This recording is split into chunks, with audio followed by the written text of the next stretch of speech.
Good morning विद्यार्थियों।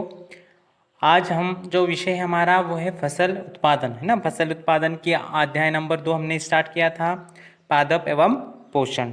इसके पहले आपको 5 क्वेश्चन पीडीएफ के द्वारा हमने भेजे थे, ठीक है। हमें आशा है कि आपने वो कर लिए होंगे, ठीक है, उसका फेयर वर्क कर लिया होगा। यहाँ हमारे जो अगले क्वेश्चन हैं हम उस पर डिस्कशन करेंगे। जैसे आपका क्वेश्चन नंबर 6 आपको दिख रहा होगा, ठीक है। क्वेश्चन नंबर 6 क्या पूछ रहा है? पादप पोषक तत्वों की अनिवार्यता की कोई 3 कसौटी लिखिए, है ना। मतलब क्यों अनिवार्य हो जाता है या किन कारणों से अनिवार्य हो जाता है, उसके आपको क्या लिखना है, कसौटी लिखना है, ठीक है। तो इसका आंसर दिया हुआ है, उसका उत्तर दिया हुआ है। आर्नन नामक वैज्ञानिक ने, है ना, 1938 में, है ना, 1938 में पादप पोषण में तत्वों की अनिवार्यता की निम्नलिखित कसौटियाँ प्रस्तावित की। मतलब उसने बताया कि कौन कौन सी कसौटियाँ हैं, ठीक है। तो पहली कसौटी उसने बताई कि अनिवार्य तत्वों की कमी से पौधों में अनेक विकार उत्पन्न हो जाते हैं, जिससे पौधे अपना जीवन चक्र सुचारू रूप से पूरा नहीं कर पाते, ठीक है। मतलब जो अनिवार्य तत्व होते हैं उनकी कमी अगर हो रही है तो उसमें क्या हो जाएगा, विकार उत्पन्न हो जाएगा और उनका जो जीवन चक्र है वो सुचारू रूप से नहीं चल पाएगा। दूसरा बताया, उसी तत्व से विकार का निदान होता है जिसकी पौधों में कमी होती है। मतलब जैसे कैल्शियम है या फिर मैग्नीशियम है, मैग्नीन है, तो अगर उनकी कमी से, ठीक है, कुछ हो रहा है, विकार उत्पन्न हो रहा है पौधे में, तो वो उसी तत्व को डालने पर उसका विकार क्या होगा, दूर होगा, ठीक है। जिससे पौधे अपना जीवन वाला कोई दूसरा तत्व जो संबंधित तत्व से आवर्त सारणी से कितना भी निकट क्यों न हो स्थित हो, यह कार्य नहीं कर पाएगा, ठीक है। मतलब जिस तत्व की पौधे को आवश्यकता है आपको वही तत्व देना रहता है, ठीक है। अगर दूसरा तत्व आपने दिया तो वो उसको एक्सेप्ट नहीं कर पाता है, ठीक है। जैसे बोरॉन है, तो बोरॉन की भी कुछ फसलों के लिए मतलब कुछ फसल के लिए अनिवार्यता होती है, ठीक। अगर वो आपने उसको प्रोवाइड नहीं किया तो कहीं ना कहीं वो पौधा मुरझा जाएगा, ठीक। जो अगला क्वेश्चन है, अगला जो है हमारा, वह तत्व पौधे के उपाचयन में सीधे ही भाग लेता है ना। मतलब जो तत्व होता है पौधे के उपाचयन में सीधे ही क्या कर लेता है, भाग ले लेता है। मतलब इंस्टेंटली क्या होगा, उसका प्रभाव आपको देखने को मिलेगा पौधों पर। जैसे देखिए आपने अगर यूरिया वगैरह का छिड़काव किया तो यूरिया छिड़काव करने के 2 या 3 दिन बाद ही क्या हो जाता है, पौधे की जो पत्तियां होती है एकदम डार्क ग्रीन हो जाती है, ठीक है, क्योंकि यूरिया का असर उस पर दिखाई देने लगता है। अब अगला जो क्वेश्चन है वो क्वेश्चन है हमारा, ठीक है। क्वेश्चन क्या है, नाइट्रोजन का पौधों के लिए क्या महत्व है, ठीक है। बहुत महत्वपूर्ण प्रश्न है, नाइट्रोजन का पौधों के लिए क्या महत्व है, अथवा पौधों पर नाइट्रोजन के प्रभाव, है ना। ऐसा भी क्वेश्चन आया तो आपको वही आंसर उसका लिखना है, ठीक है। तो पौधों में नाइट्रोजन का बहुत महत्व है, इसके कारण पौधों पर निम्नलिखित प्रमुख प्रभाव पड़ते हैं। मतलब क्या क्या प्रभाव पड़ते हैं नाइट्रोजन से। तो पहला देखिए, पत्तियों का रंग गहरा हरा हो जाता है। मतलब जैसे आपने नाइट्रोजन का छिड़काव किया तो पत्तियों का रंग कैसा हो जाएगा, हरा हो जाएगा, ठीक है। पौधों के हरे भागों में वृद्धि अधिक होती है ना। तो पौधे के जो हरे भाग होते हैं उनमें क्या होती है, वृद्धि अधिक होती है। दाने एवं चारे वाली फसलों में प्रोटीन की मात्रा बढ़ जाती है, ठीक है। जो फसलें दाने वाली है या चारे वाली है उनमें क्या हो जाता है, प्रोटीन की मात्रा बढ़ जाती है, ठीक है। फिर अगला है, पौधों में दाने मोटे एवं गुद्देदार हो जाते हैं, ठीक है। पौधों के जो दाने होंगे वो कैसे हो जाएंगे, मोटे हो जाएंगे, ठीक है। और मोटे हो गए तो आपको क्या हो जाएगा, उसकी क्वांटिटी बढ़ जाएगी, और क्वांटिटी बढ़ जाएगी मतलब क्या हो जाएगा, उसका उत्पादन अधिक होगा, ठीक है।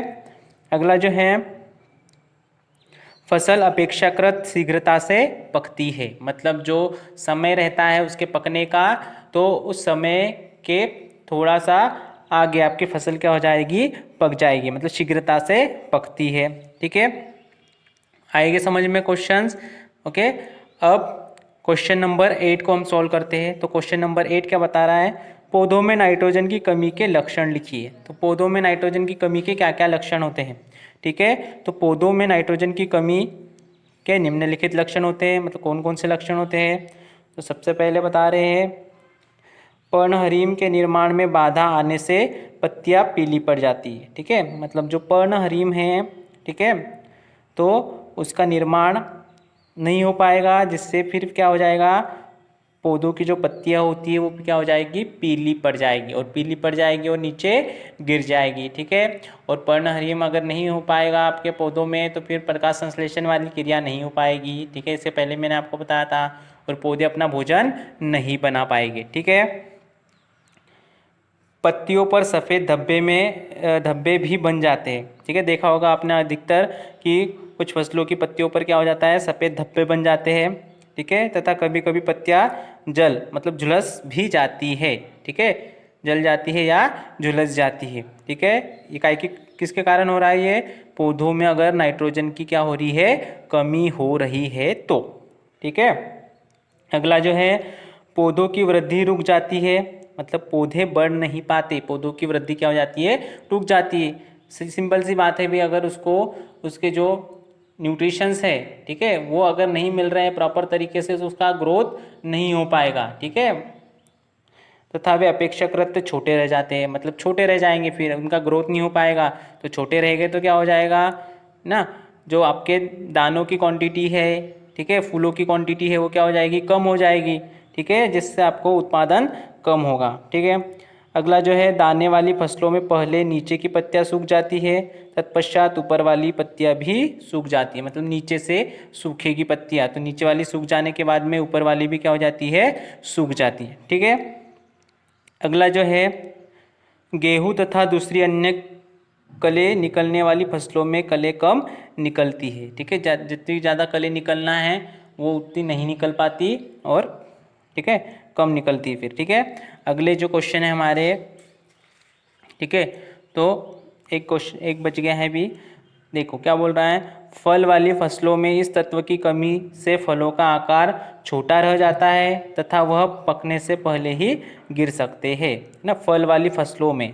ठीक है, इन तत्वों की कमी से फलों का आकार क्या होने लगता है, छोटा होने लगता है, तथा वे क्या होने लगेंगे, गिरने लगेंगे। ठीक है, जितने भी आपके फल फ्रूट वाले पौधे हैं तो उनमें अगर नाइट्रोजन की क्या हो रही है, कमी हो रही है, तो वो क्या हो जाएंगे, गिर जाएंगे। ठीक है, अगला पौधों में फास्फोरस की कमी के लक्षण लिखिए। ठीक है, पहले हमने क्या देखा, नाइट्रोजन, अब क्या देखना है, फास्फोरस। और ये कौन सा तत्व है, बताइए मेरे को, कौन सा तत्व है।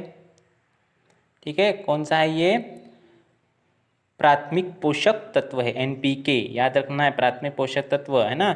N को मतलब नाइट्रोजन को हमने पहले देखा, अब क्या करना है, फास्फोरस है ना, फास्फोरस P। ठीक है, तो पौधों की वृद्धि रुक जाती है। चलो भैया, अगर फास्फोरस की कमी भी पौधे में है तो उसकी वृद्धि क्या हो जाएगी, रुक जाएगी। ठीक है, पत्तियों पर एंथोसाइनिन के धब्बे दिखाई देते हैं तथा वे शीघ्र ही गिर जाते हैं। ठीक है, मतलब जो जालीदार धब्बे आते हैं वो दिखाई देने लगेंगे और वो शीघ्र ही गिर जाएंगे। पौधों की जड़ों का पर्याप्त विकास नहीं हो पाता है, मतलब जितना विकास होना चाहिए था उनका उतना विकास नहीं हो पाता है। ठीक है, फूल फल एवं बीजों का आकार छोटा रह जाता है, ठीक, जिससे पैदावार कम मिलती है। ठीक है, फूल फल बीजों का आकार क्या हो जाएगा, सबका आकार क्या हो जाएगा, छोटा हो जाएगा, और छोटा हो गया तो क्या हो जाएगा, पैदावार कम हो जाएगी। ठीक है, फसल अपेक्षाकृत देर से पकती है। ठीक है, इसमें भी यही रीज़न है कि भाई फसल क्या होगा, अपेक्षाकृत देर से पकती है, याद रहेगा आपको। ठीक, अगला जो क्वेश्चन है, पौधों में फास्फोरस के 4 कार्य लिखिए। अब क्या कहना है, फास्फोरस के 4 कार्य, मतलब ये कमी था कि भाई अगर ये नहीं मिला फसल को तो क्या होगा, परंतु उसका कार्य क्या होता है, मतलब फास्फोरस पौधे के लिए क्या करता है। चलो इसको देखते हैं, फास्फोरस पौधे के लिए क्या करता है। ठीक है, तो यहाँ पे दिया है फास्फोरस पौधे के लिए विशेष महत्व रखता है। ठीक है, और ये निम्न कार्य करता है। तो सबसे पहले क्या कार्य करता है, जड़ों का पर्याप्त विकास होता है जिससे फसल गिरने से बच जाती है। ठीक है, मतलब जितनी ज़्यादा गहरी जड़ें होगी आपकी उतनी पौधे के लिए मजबूती प्रदान होगी, है ना, पौधा उतना क्या हो जाएगा आपका, मजबूत होगा। ठीक है, इस तत्व का नई कोशिकाओं के बनने तथा पत्तियों के विकास में महत्वपूर्ण योगदान होता है। देखो जैसे कोशिकाएं क्या होगी, बनेगी नई नई, है ना, और पत्तियों के विकास में भी इसका क्या होता है, महत्वपूर्ण योगदान होता है। मतलब पत्तियाँ आपकी कंटिन्यूअसली क्या होती रहेगी, आते रहेगी। ठीक है। यह कोशिकाओं में एटीपी, डीएनए, आरएनए निर्माण व प्लाज्मा झिल्ली के फास्फोलिपिड पदार्थों का प्रमुख अवयव है। मतलब ये जितने भी आपके ये है इसमें सबको जो महत्वपूर्ण अवयव है वो कौन प्रोवाइड करता है, तो फास्फोरस प्रोवाइड करता है। ठीक है। यह तत्व पौधों में बीज बनने तथा फसल की परिपक्वता में विशेष प्रभावशाली है। ठीक है। मतलब जब पौधे में क्या बनता है, बीज बनता है, तो उस समय आप इसको दे सकते हैं। ठीक है। और फसल की परिपक्वता में विशेष प्रभावशाली होता है। मतलब फसल जब पक जाती है, पूरी परिपक्वता आ जाती है उसमें, तो उसके लिए कौन जिम्मेदार होता है, फास्फोरस। मतलब फसल जैसा आपको लग रहा है कि अभी फसल पकने वाली है, ठीक है, जब दाने की क्वांटिटी उसमें परिपक्व होने वाली है, तो आप उसके पहले, है ना, मतलब जो भी उसका शेड्यूल होगा उसके पहले अगर आप फास्फोरस प्रोवाइड करते हो उसको, तो कहीं ना कहीं वो परिपक्व होगा आपका जो ग्रेन होता है। ठीक है, दाने। यह तत्व पौधों के ऊतकों में शोषण में भी सहायक होता है। ठीक है, जो पौधे के ऊतक होते हैं उनके शोषण में भी क्या होता है, सहायक होता है। ठीक है। तो इस तरीके से हमने आज 5 क्वेश्चन देखे। ठीक, आई होप ये आपको समझ में आए होंगे 5 क्वेश्चन।